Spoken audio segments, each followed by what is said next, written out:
అనగనగా ఒక రాజు అనేది పాత కథ అయితే అనగనగా ఒక బూట్కట్ బాలరాజు అనేది కొత్త కథ, నా కథ.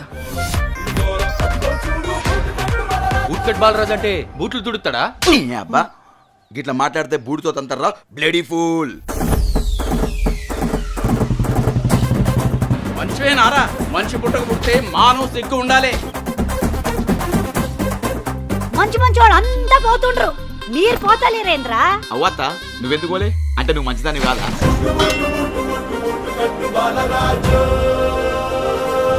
అవురా నిజం చెప్పు, కాలేజీకి తోవతో పొచ్చురులే.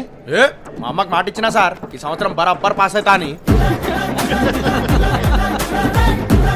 కొంతమంది ఉంటారు తిననీకనే పుడతారు. నువ్వు కాబట్టి బతుకున్నావు, అదే వేరేవాడైతే ఎప్పుడో మందు దాగి చచ్చిపోతుండే. ఫీల్ అవుకో, ఈ ఊర్లోని బ్రాండ్ అలాంటిది.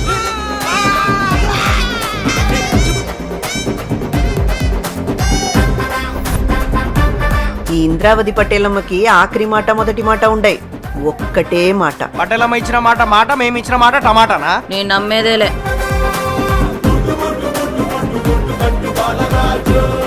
అమ్మాయిలు నువ్వు అనుకున్నంత మంచోళ్ళు కాదురా. నా పానం పోతుందంటే ఆగాకు తానం చేసి రెడీ అవుతా అనే టైపు రా. అంతే అంతే అంతే. విజయం వచ్చే ముంగట ఆగి ఇవన్నీ మామూలేరా. నా ఉసురుతాయి నాశనం అయిపోతారా. మీ మీద మన్ను వాడా మీ మొలతారుగా.